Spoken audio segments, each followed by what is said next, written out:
Merci Madame la Présidente. Mes chers collègues, je suis très heureux d'être nommé rapporteur et dans la foulée de présenter mon rapport. C'est la magie du travail parlementaire. Je tiens avant tout à remercier Charles Borriaud pour son travail et le soutien qui a été le sien cette semaine, ces 10 derniers jours passés. Évidemment, mon équipe qui a été d'un précieux soutien compte tenu du temps imparti qui nous a été donné pour faire ce rapport. Comme vous le savez, ce rapport a vocation à être un rapport d'observation sur le projet de loi relatif à la lutte contre les fausses informations dont les deux commissions que Madame la Présidente a évoquées ont été saisies au fond. Et donc, je crois que le fait que notre commission puisse se saisir d'un sujet qui est éminemment européen et puisse apporter une dimension européenne dans le débat qui va s'ouvrir dans quelques jours à l'Assemblée nationale est évidemment utile. Et je crois que c'est une pratique qu'il faut essayer de poursuivre sur beaucoup d'autres sujets pour lesquels notre Assemblée est amenée à se prononcer. Vous le savez, mes chers collègues, toutes les informations ne se valent pas. Ce constat ne date pas d'hier, mais ce qui est en revanche nouveau, c'est la caisse de résonance que constitue Internet. Aujourd'hui, pour 40 000 €, vous pouvez lancer des opérations de propagande politique sur les réseaux sociaux. Pour 5 000 €, vous pouvez acheter 20 000 commentaires haineux. Et pour 2 600 €, vous pouvez acheter 300 000 followers sur Twitter. À ce prix-là, des sites entiers, des pages Facebook, des fils Twitter colportent des fausses informations et sèment le trouble dans l'esprit de nos concitoyens. Ce prix-là, c'est celui du passage dans l'ère de la post-vérité, où les fondations, les valeurs et l'avenir de notre démocratie telle qu'elle existe aujourd'hui peuvent être menacés. Parce qu'à ce prix-là, la relation de confiance qui existe entre les citoyens et leurs élus se trouve parfois sapée, et les populismes, les complotismes de toutes sortes irriguent nos sociétés dans un contexte de grands bouleversements économiques et sociaux, de divisions politiques marquées et de manque de confiance dans les institutions. Et lorsque l'on parle d'Europe, de sens à donner à l'Union européenne et à son projet dans les années à venir.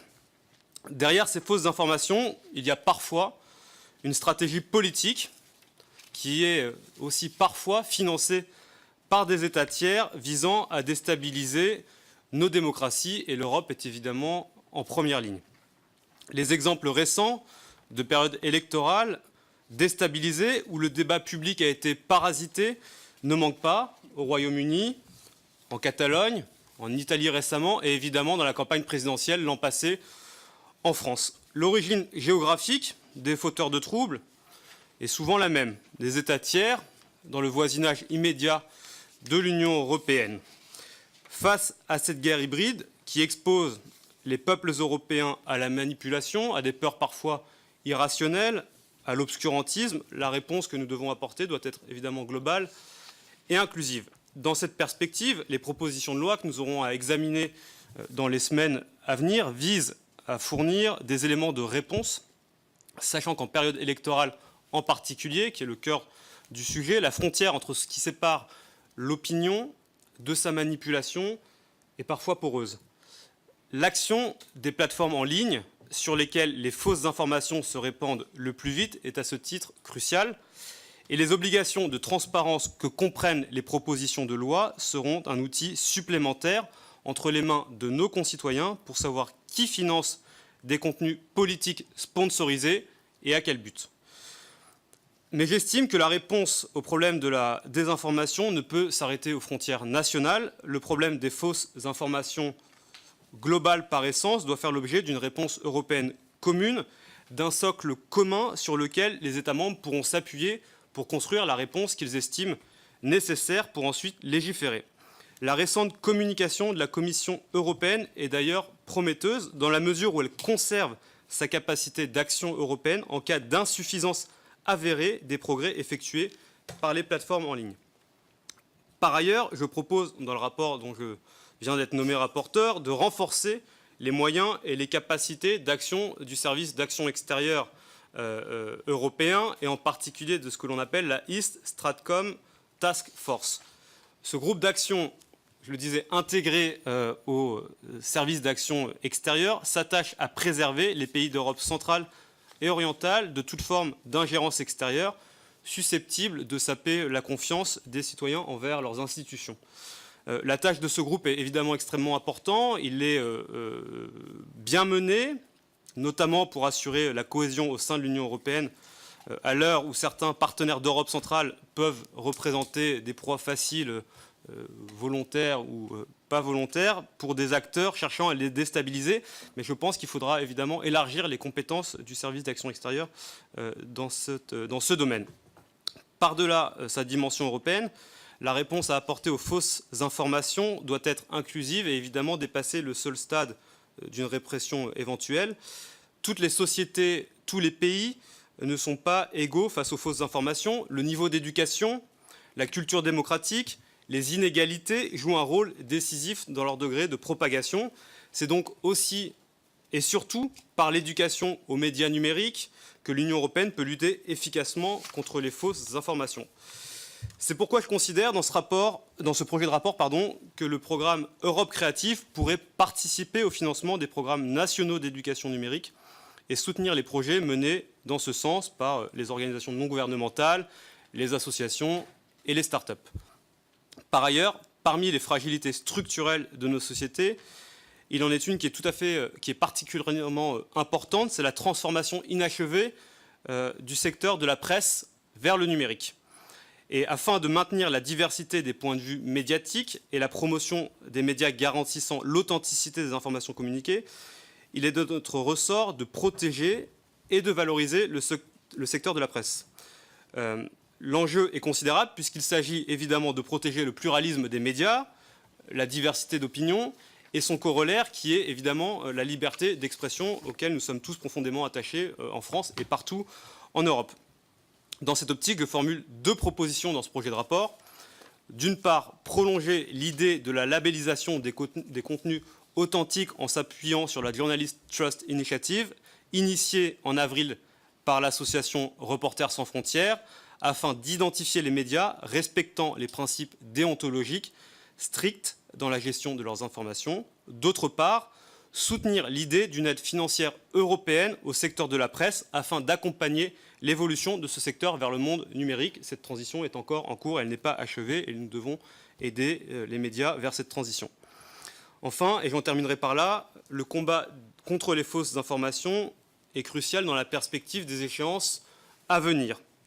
Les élections européennes qui se tiendront en mai 2019 doivent permettre aux Européens de choisir le projet politique qu'ils souhaitent pour l'avenir de leur continent, à un moment où les désordres internationaux sont nombreux, à un moment où l'Europe doit devenir évidemment une puissance politique capable de peser sur les grands enjeux du XXIe siècle. Et l'actualité récente au Proche-Orient, mais aussi ailleurs, est venue nous le rappeler avec force.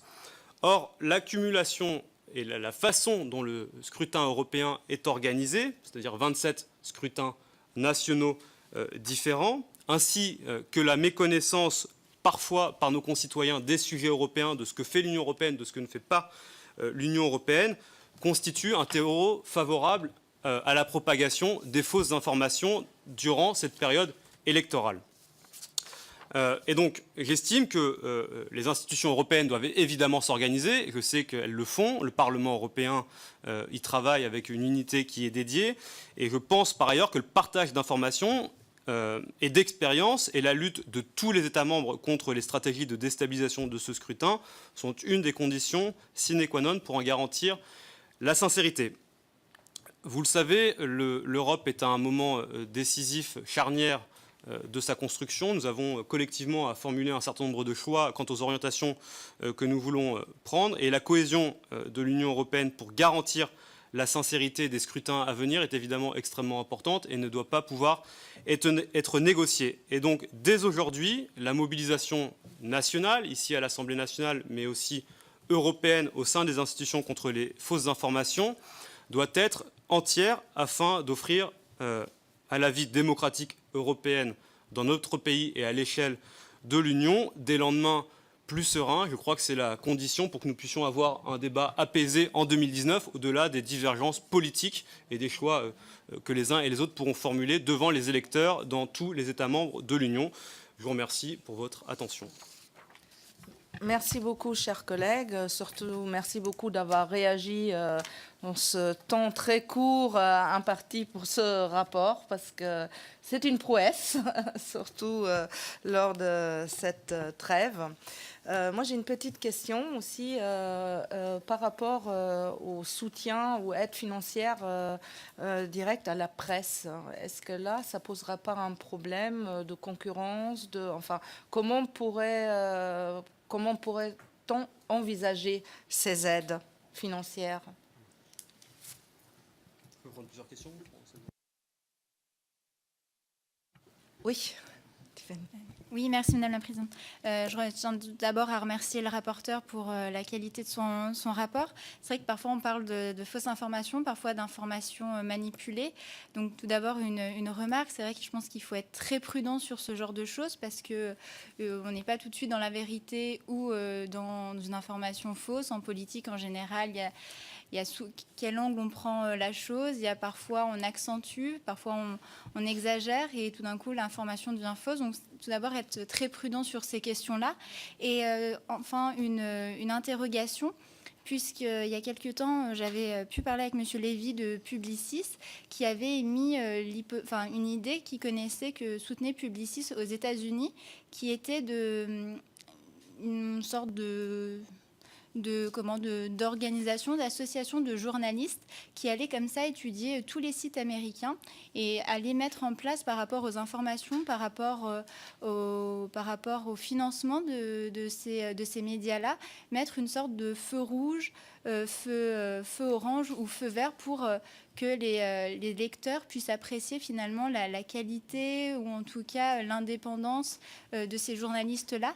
Et donc vous avez parlé de labellisation et je voulais savoir, est-ce que vous pouviez détailler un petit peu ce système de label pour savoir s'il va dans le même sens ou s'il y a d'autres idées. Je vous remercie. Bruno Gollnisch. Merci Madame la Présidente. Je représente une sensibilité injustement stigmatisée, pour reprendre les termes de notre rapporteur, comme populiste, complotiste, et quant à mon niveau d'éducation, j'admets volontiers qu'il est médiocre.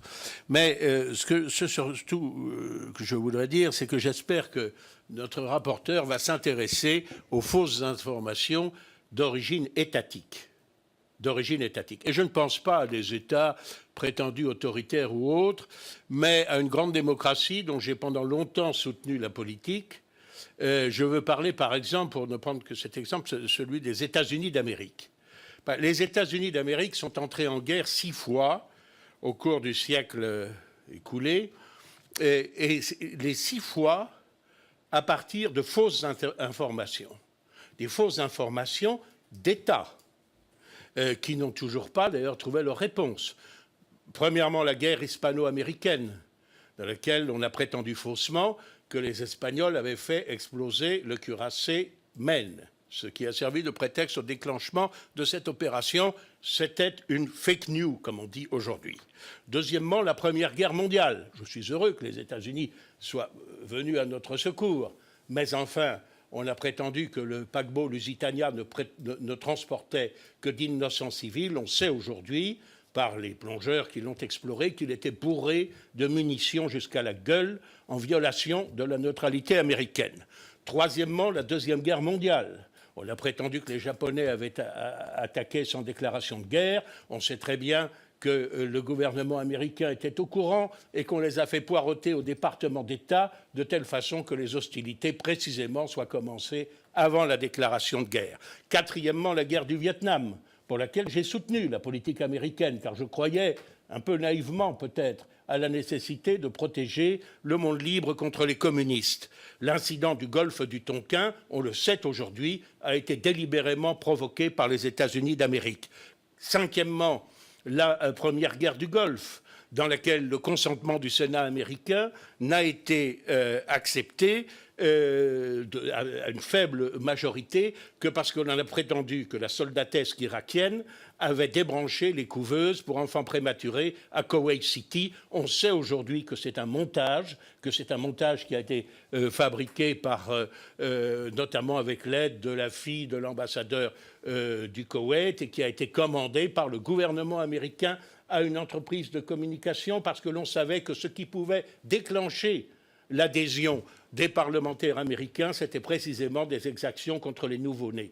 Sixièmement, et enfin, peut-être le plus emblématique, le secrétaire d'État américain Colin Powell, agitant à la tribune du Conseil de sécurité des Nations Unies, c'est la deuxième guerre du Golfe, une fiole censée contenir un poison fabriqué par le gouvernement irakien et dont on sait aujourd'hui qu'il ne contenait que du pipi de chat.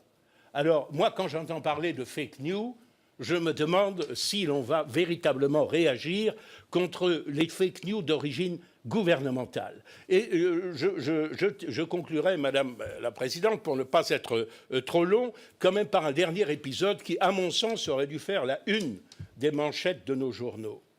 Nous avons récemment, le gouvernement français récemment a déclenché des hostilités, des tirs de missiles, d'ailleurs de façon techniquement inadéquate, mais enfin, ce n'est pas le sujet, contre la malheureuse et exsangue Syrie, au motif que le gouvernement de Bachar el-Assad, on ne voit pas pourquoi, qui était vainqueur sur le terrain, aurait soudainement décidé d'utiliser des armes chimiques, ce que l'on a présenté comme la fameuse ligne rouge à ne pas franchir. Chers collègues, là, on dévie un peu de notre sujet. Non, mais il s'agit. Non, mais on est en plein dans le sujet. Excusez-moi, Madame la Présidente, et je termine là-dessus.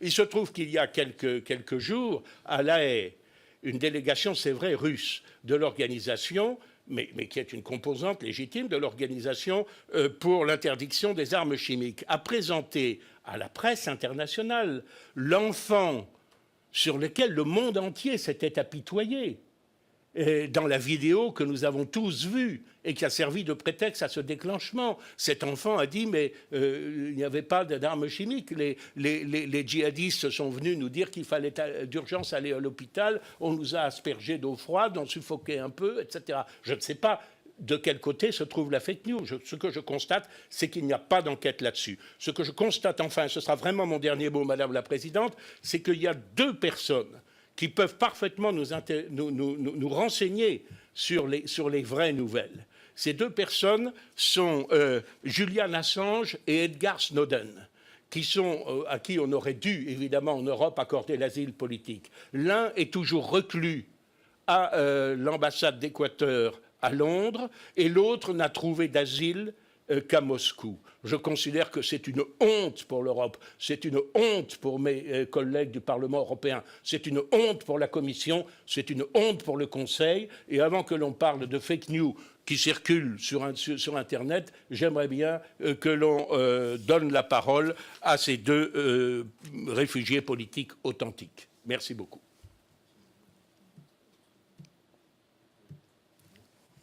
Le rapporteur. Merci pour ces questions et ces observations et les commentaires qui ont été les vôtres. Je vous ai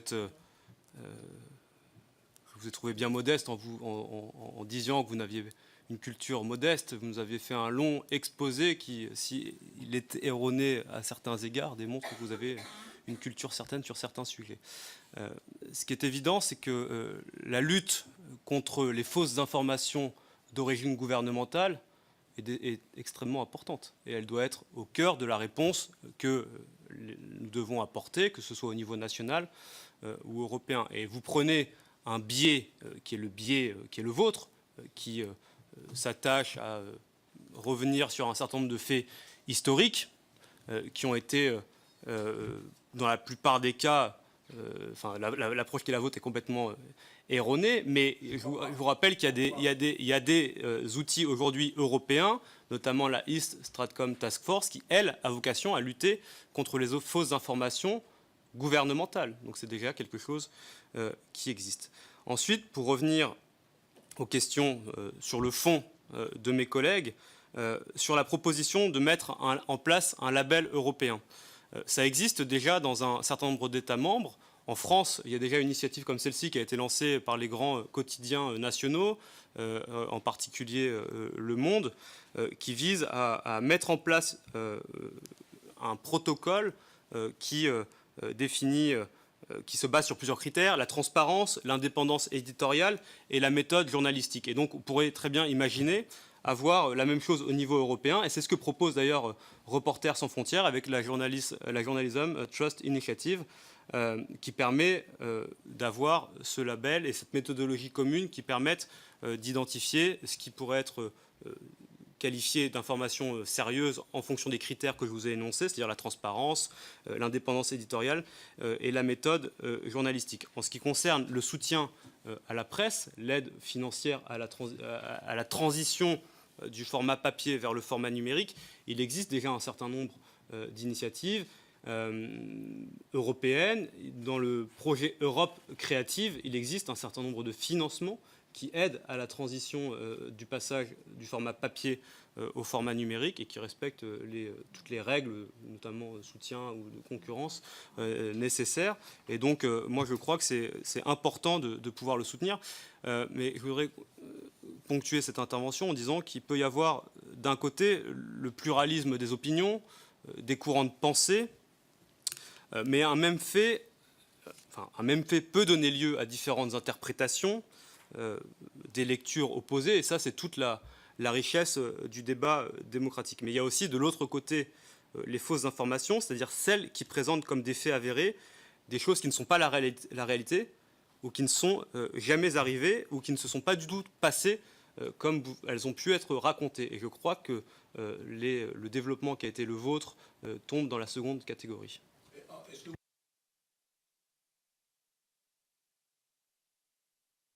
Excusez-moi, vous dites que mon point de vue était erroné. Les faits que j'ai cités, est-ce que vous les contestez? Sur quelle base est-ce que vous les contestez? La première des choses, c'est qu'on ne va pas commencer à s'interpeller les uns les autres en dehors de toute prise de parole donnée ou pas donnée. Moi, ce que je constate simplement, c'est que les développements qui sont les vôtres appartiennent à une interprétation qui est la vôtre et qui vous appartient, mais que je ne partage pas. Qui a été validé par le courant de pensée qui est le vôtre et qui a été réfuté par d'autres appréciations. Et donc chacun peut avoir le point de vue qui est le sien. Je respecte le vôtre, mais ce n'est pas le mien. J'estime que le développement qui était le vôtre n'était pas correct, et c'est la réponse que j'ai à vous apporter. Après, libre à vous, dans cette commission, d'exprimer les points de vue qui sont les vôtres, et c'est votre liberté de parlementaire européen de l'exprimer. C'est aussi ma liberté de parlementaire de dire que je ne la partage pas. Bon, on va passer à une deuxième série de questions. Jean-Pierre Pont. Merci Madame la Présidente. Je vais m'associer aussi pour féliciter le rapporteur fraîchement nommé, avec un rapport aussi important, mais qui amène beaucoup d'inquiétudes. D'abord, dans les tarifs. J'étais surpris des tarifs qui permettent de faire passer ces fausses informations. Et quand on parle de fausses informations, c'est celles qui ont été découvertes. Et le problème, c'est un peu comme l'iceberg, c'est-à-dire celles qui, malheureusement, ont continué tout en étant fausses et qui ont fait un peu de ravages. Par rapport à ce label, oui, bien sûr, labelliser, mais comment labelliser? C'est-à-dire une signature, un cachet ou un canal? Parce que s'il y a des fausses informations, il peut y avoir aussi des faux labels qui feraient que, malheureusement, on soit tout aussi perdu. Alors, on a parlé, bien sûr, des fausses informations sur le plan politique. Est-ce qu'il y a une notion de fausses informations sur le plan économique et industriel? Je vous remercie. Marguerite Després-Audbert. Merci Madame la Présidente. Je voudrais saluer le côté en même temps du rapport. On est au maximum de la volonté présidentielle. Non, c'est une boutade. Notre rapporteur a parlé de transformation, de transition de la presse vers le numérique. Je voudrais plutôt parler de diversification, parce qu'il n'est pas question que la presse papier abandonne le numérique. Nous avons besoin de presse papier. Moi, députée MoDem, je suis attachée au territoire. Vous êtes un jeune parlementaire qui naviguait entre Bruxelles et Paris, mais dans les territoires, on n'a pas toujours le numérique. c'est en cours de résorption, c'est sûr, la fracture s'atténue, mais c'est pas encore tout à fait, c'est encore, il y a des zones blanches encore, ça vous le savez. Et puis aussi une fracture générationnelle qu'il ne faut pas accentuer parce que les anciens sont attachés à la presse papier. Donc c'est important que les éditeurs de presse papier puissent continuer à survivre. Et quand on parle d'aide à la presse, c'est aide à la presse globalement, aux éditeurs de presse. Je souligne ce point-là. Ma deuxième remarque, ça concerne la labellisation des contenus. Rien n'est plus crédible que le titre ou la marque pour labelliser les contenus, parce qu'un journal qui est digne de ce nom, qui est un numéro de commission paritaire, qui est payant, ses contenus sont validés, sont vérifiés, ça fait partie de sa mission, et donc le contenu est labellisé d'office, en fait. Donc c'est vrai que les titres de presse, c'est la meilleure garantie. Un contenu qui paraît sur un titre de presse, c'est la meilleure garantie d'une information vérifiée. Voilà ce que je voulais souligner. Merci. Merci. Alexandre Reud. Oui, merci Madame la Présidente et merci Monsieur le rapporteur pour ce prodigieux travail que vous avez fait dans des temps qui vous sont impartis. Juste deux, trois commentaires. Je reviens brièvement, sans vouloir entrer dans un débat historique, je reviens brièvement sur cette question puisqu'elle me paraît très importante, de la responsabilité ou en tout cas des actions. Je crois que mon micro ne fonctionne pas. Des actions du soutien qu'État. Pardon ? Les deux sont allumés. Du soutien que certains États peuvent amener à des moyens d'influence et à des moyens de presse au sein de nos frontières. Juste pour en revenir brièvement sur la discussion, je suis entièrement d'accord et je partage entièrement le point de vue du rapporteur. Les exemples multiples que vous avez cités sont des interprétations de l'histoire. Je vous reprends un exemple parmi tant d'autres. Pearl Harbor, c'est une lecture extrêmement minoritaire de ce qui s'est passé à Pearl Harbor. Après, libre à chacun d'être convaincu par une lecture très minoritaire de ce qui s'est passé dans notre passé. Il en existe en Europe sur un passé triste et un passé proche. C'est très dommage, mais libre à chacun de croire à quelques historiens et parsemés qui pensent ou qui croient lire dans les événements de l'histoire une lecture particulière, mais elle n'est certainement pas généralisée et elle n'est certainement pas prouvée. Deuxième chose, je voudrais vous dire que je suis d'accord avec vous, il y a un certain scandale autour de Julian Assange. Au moment où on est en train de passer une loi à l'Assemblée nationale sur la protection et pour essayer de limiter les abus envers les femmes et les abus sexuels envers les femmes, il me paraît important que quelqu'un qui est accusé par une justice européenne indépendante, en l'occurrence en Suède, devrait répondre devant cette justice et devrait répondre d'ailleurs de son propre chef. Puisque quand on a des principes comme ça qu'on déclare à public, il faut qu'on se les applique à soi-même. Or, je trouve ça... Je vous avoue que peut-être que vous avez une idée différente, mais je pense que la justice suédoise me paraît plus ou moins indépendante et il me paraît essentiel que quelqu'un qui est accusé d'une agression sexuelle aille devant cette justice répondre à des accusations qui sont les siennes, libre à la justice après de l'innocenter ou non. Mais je voudrais revenir sur cette question des États qui soutiennent, puisqu'il existe plusieurs, il y en a toujours eu d'ailleurs, mais certains États, il y a une généralisation de la pratique qui consiste à financer des radios, des télévisions et des radios à l'étranger, d'ailleurs dans une multitude d'États. Et je voudrais savoir ce que le rapporteur pense, ou ce qu'on peut faire, ou comment est-ce qu'on devrait traiter ces radios qui sont financées exclusivement par d'autres États. C'est-à-dire qui ont comme seule source de financement, comme seule source éditoriale, la direction qu'une capitale étrangère peut leur donner. Et je pense notamment, évidemment, à RT ici et à Radio Sputnik ici. Merci, monsieur le rapporteur. Merci pour vos questions.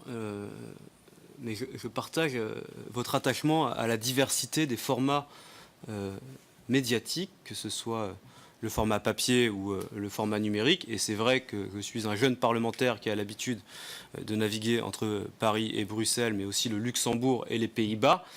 Mais je suis aussi un jeune parlementaire qui a de la famille qui vit dans toute la France et je suis très attaché au format papier du Républicain Lorrain, comme je suis très attaché au format papier du Bien Public lorsque je vais en Bourgogne et au format papier de Sud-Ouest lorsque je vais visiter ma famille dans le Sud-Ouest. Et les deux ne sont pas antinomiques. Ce que je voulais simplement dire, c'est que la transition numérique offre un nouveau champ des possibles pour ces médias-là et qu'il faut être capable de les accompagner aussi vers de nouveaux formats, ce qui n'a pas toujours été le cas jusqu'à présent et tout en gardant évidemment un format papier. La diversification est absolument déterminante et je crois que personne ne le remet en cause dans ce rapport, ni même dans la proposition de loi qui sera examinée à l'Assemblée nationale dans les semaines à venir. En ce qui concerne la labellisation, je l'avais dit juste avant, moi je crois que l'idée d'avoir un label européen avec un collège ou des représentants de différents organes de presse déontologiquement qualifiés, reconnus pour leur probité en raison de la source des financements qui sont les leurs, l'éthique journalistique, la façon dont le travail est mené, permettra d'offrir la garantie nécessaire à la labellisation des bonnes informations. Et il y a un certain nombre d'initiatives qui sont prises dans ce sens-là au niveau européen. Je répète ce qui a été dit au préalable, mais la Journalist Trust Initiative qui est portée aujourd'hui par Reporters sans frontières me semble être un bon outil pour apporter un certain nombre de garanties. Et puis sur la question des médias effectivement financés par d'autres États, c'est un défi. Lorsqu'ils se transforment en organes de propagande, en outils d'influence pour déstabiliser ou pour interférer ou pour propager un certain nombre d'informations qui seraient erronées, c'est à ce moment-là que ça fait courir un certain nombre de menaces sur notre démocratie et sur les scrutins à venir. Et la France a été la cible de ces médias d'État pendant la campagne présidentielle. Ça a été dit très clairement par le président de la République à différentes occasions. Et la difficulté, c'est effectivement de réussir à les réguler pour que l'influence qui soit la leur, ou en tout cas la présentation de certaines réalités de façon tronquée, ne soit pas prise pour argent comptant par nos concitoyens.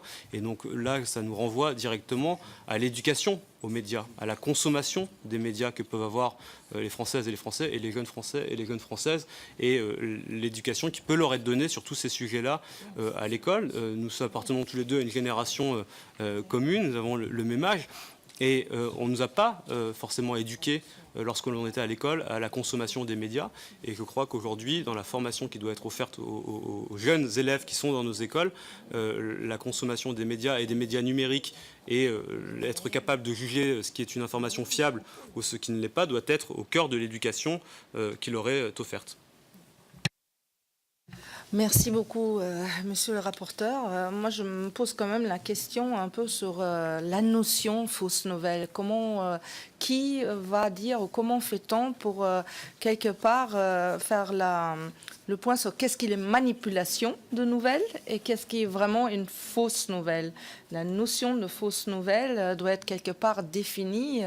Qui la définit et quels moyens de contrôle on a en fait. Est-ce que c'est voilà, il me semble que c'est le juge national qui va décider plus ou moins, mais enfin, ça veut dire ça peut être une longue voie de recours qui peut être préjudiciable à l'arrêt des fausses nouvelles.